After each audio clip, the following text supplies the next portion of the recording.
नमस्कार, आदाब, सत श्री अकाल। आप सबका स्वागत है बियॉन्ड द हेडलाइंस में, जहां हम बात करते हैं सुर्खियों से हटकर और खबर की तह तक जाकर। तो आज की सबसे बड़ी हेडलाइन है 9 आतंकी ठिकाने और 90 आतंकियों का खात्मा। इसके पीछे की पूरी कहानी हम आपको बताएंगे, क्योंकि हेडलाइंस तो आप पिछले करीबन 15 घंटे से सुनते आ रहे हैं, मगर इसके पीछे सारी कहानी है क्या, ये कैंप क्यों ध्वस्त किए गए, ये कैंप कब से चल रहे थे और इन कैंप्स की सच्चाई क्या थी, ये हम आपको आज के बिहाइंड द हेडलाइंस में बताएंगे। तो देखिए पूरी डिटेल। 22 अप्रैल 2025 को पहलगाम की बैसरन वादी में उजाड़े गए संधूर की कीमत आखिर देश ने चुका ही ली और उन आतंकियों को ध्वस्त कर दिया जिन्होंने पहलगाम को दहलाने की प्लानिंग की थी। हालांकि अभी बदला पूरा नहीं हुआ, मगर फिर भी बहुत हद तक आतंक की कमर तोड़ डाली। तो आज के बीटीएच में हेडलाइन के पीछे की पूरी खबर कि आखिर उस 25 मिनट क्या क्या हुआ, 9 आतंकी ठिकानों को कैसे ध्वस्त किया गया और 90 आतंकियों का खात्मा कैसे किया गया। तो शुरुआत करते हैं सबसे पहले ऑपरेशन सिंदूर की पूरी कहानी से। ऑपरेशन सिंदूर को उसी समय अंजाम दे दिया गया था जब प्रधानमंत्री नरेंद्र मोदी ने बिहार में एक चुनावी रैली में कहा था कि पहलगाम की प्लानिंग करने वालों को मिट्टी में मिला देंगे, उन्हें पता भी नहीं चलेगा कि उनके साथ हुआ क्या है। और वैसी ही कुछ प्लानिंग भारत ने की, जिसकी अध्यक्षता प्रधानमंत्री नरेंद्र मोदी ने ही की। कई बैठकों का दौर चला और उसके बाद प्रधानमंत्री ने खुद ही ये नाम सुझाया, ऑपरेशन सिंदूर। और कारण ये था कि जिन्होंने हमारी नारी शक्ति के सिंदूर उजाड़े हैं, हम उन्हें उजाड़ फेंकेंगे। और उसी के लिए प्लानिंग हुई तीनों सेनाओं द्वारा और उसके पीछे की सपोर्ट की गई हमारी खुफिया एजेंसियों द्वारा। भारत की खुफिया एजेंसी RANW ने पूरी प्लानिंग करके दी कि कहां कहां पाकिस्तान के आतंकी कैंप्स हैं, कहां कहां कितने आतंकी मौजूद होते हैं। और इसके बाद जो काम था वो किया भारत की वायुसेना ने, और इस्तेमाल हुआ इसमें राफेल और साथ में हमारी सबसे दुरुस्त बैलिस्टिक मिसाइल जिसका नाम है हैमर, यानी कि हथौड़े का वार वहां पर किया गया जहां पर किया जाना जरूरी था। तो वो 9 ठिकाने जहां 90 आतंकी मारे गए, वो ठिकाने कौन कौन से हैं और आपको हम ये बताते हैं कि ये कब कब से चल रहे थे और वहां पर किस तरह से काम होता था। 1971 के बाद पहली बार भारतीय वायुसेना पाकिस्तान के अंदर घुसी और अंदर घुस के हमला किया। इससे पहले भारत ने जब एयर स्ट्राइक्स किए थे पुलवामा हमले के बाद, तो उस समय केवल पाकिस्तान अधिकृत कश्मीर में चल रहे आतंकी कैंप्स को ही निशाना बनाया गया था। मगर इस बार निशाना पूरी तरह से सटीक था उन सारे कैंप्स को उजाड़ फेंकने का जहां से आतंकी ट्रेन होते हैं और जहां से आतंकी बनाए जाते हैं। चाहे फिर पाकिस्तान उनको मदरसों का नाम दे, मगर वहां पर मदरसों की आड़ में चल रहे थे आतंकियों के अड्डे। और ये कैंप्स कहां कहां थे ये भी हम आपको समझाते हैं। सबसे पहले अगर हम बात करें मुजफ्फराबाद की, जो हमारे पुंछ से ज्यादा दूर नहीं है, उड़ी मुजफ्फराबाद बस सर्विस भी कभी चलती रही थी और वो बस भी करीबन 1 घंटे में उड़ी से मुजफ्फराबाद पहुंच जाती थी। और करीबन हमारी लाइन ऑफ कंट्रोल से 13 किलोमीटर दूर मुजफ्फराबाद का सवाई नाला कैंप में हर समय करीबन 15 से 20 आतंकियों को ट्रेनिंग दी जाती रहती थी। और ये आतंकी कैंप साथ ही साथ लॉन्चिंग पैड भी था, यानी कि यहीं से आतंकियों को लॉन्च किया जाता था और उड़ी और कुपवाड़ा सेक्टर से घुसपैठ करवाई जाती थी।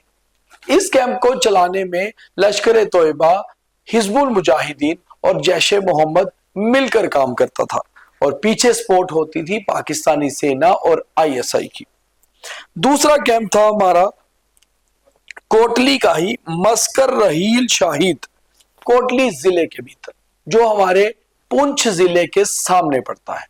और वहां पर भी इस कैंप में 10 से 15 आतंकी मौजूद थे और इसकी जानकारी पूरी तरह से पुख्ता वायुसेना के पास थी और बिल्कुल सटीक निशाना वही साधा गया। आप हमारी वीडियो में खास तौर पे देख पा रहे हैं कि जो हमारे पास इमेजेस हैं कि भारतीय वायुसेना ने कहां कहां मिसाइलें दागी। ये जो लोकेशंस हैं ये सभी वही आतंकी ठिकाने हैं जिसके बारे में मैं आपसे जिक्र कर रहा हूं। इसके बाद मरकज अब्बास कोटली, मरकज अब्बास कैंप में भी हर समय 10 से 15 आतंकी मौजूद रहते थे और वहां पर भी फाइनल ट्रेनिंग का काम किया जाता था। करीबन 13 किलोमीटर पुंछ की एलओसी से ये अंदर पड़ता है। वहीं अगर आगे बढ़े तो बात करें एक और ऐसा ही कैंप जिसका नाम मरकज सैदीना बिलाल था। ये कैंप भी आतंकियों की शॉर्ट ट्रेनिंग के लिए मशहूर था और इसे भी मदरसे की आड़ में चलाया जाता था। इसके पीछे भी हिजबुल मुजाहिदीन के साथ साथ लश्कर तोयबा काम करता था। वहीं इससे आगे बढ़े तो बिम्बर में मरकज अहले हदील बरनाला, जो बिम्बर के बीच में बढ़ता था। और आपको अगर याद होगा कि किसी समय में जब पीओके भारत के पास हुआ करता था उस समय एक बिम्बर गली जो पुंछ में आज भी मौजूद है, बीजी के नाम से मशहूर है, ये बिम्बर को निकला करती थी। तो यहां से भी करीबन 15 से 20 किलोमीटर दूरी पर यह आतंकी कैंप चल रहा था जिसमें हर समय 10 से 15 के बीच आतंकी मौजूद रहते थे। इसके बाद जो भारत ने पहली बार किया वो पाकिस्तान में घुसकर पाकिस्तान को मारने का काम। सबसे बड़ा आतंकी कैंप जो जम्मू के सामने सियालकोट जिला उसमें चला करता था और इसका नाम महमूना जोया फैसिलिटी थी। ये जोया फैसिलिटी के नाम से मदरसा भी चला करता था और मदरसे की आड़ में आतंक को ट्रेनिंग दी जाती थी। और इसी कैंप से कई बार सांबा और कठुआ में इन्फिल्ट्रेशन होती थी। हाल ही में मार्च महीने में जो 4 आतंकी हीरानगर से क्रॉस करके आए थे वो आतंकी इसी ट्रेनिंग कैंप में ट्रेन हुए थे जो सियालकोट जिले में है। यहां पर जो हमला किया गया उसमें भी लश्कर तोयबा और जैश मोहम्मद के आतंकी मारे गए हैं। उसके बाद सरजाल तहरीन कला जो हमारे सांबा और कठुआ के सामने पड़ता है और एक लॉन्चिंग पैड के रूप में भी काम होता है, इसमें भी लश्कर के आतंकी मौजूद थे और यहां भी लॉन्चिंग पैड और आतंकी का ट्रेनिंग कैंप एक साथ चलता था। अब आगे बढ़ते हैं तो सबसे बड़ा ट्रेनिंग कैंप जो बहुत मशहूर है जम्मू, सांबा, कठुआ और पठानकोट जो पंजाब का जिला है यहां पर हमले करवाने के लिए, वो है मुदीरके का कैंप। मुदीरके जो हमारे कठुआ जिले के सामने पड़ता है जिसका नाम मरकज ताइबा भी है। मरकज ताइबा का मतलब होता है सेंटर, यानी कि लश्कर तोयबा का सेंटर मरकज ताइबा। और यहीं से लश्कर अपने उन आतंकियों को तैयार करता है जो जम्मू में इन्फिल्ट्रेट करने के बाद फिदाइन हमले करते हैं। साल 2013 की बात करें तो हीरानगर में एक फिदाइन हमला होता है, साल 2014 में कठुआ में एक हमला होता है। इन सभी हमलों में जो जानकारी आई थी वो मुदीरके से ही आतंकी ट्रेन हुए थे।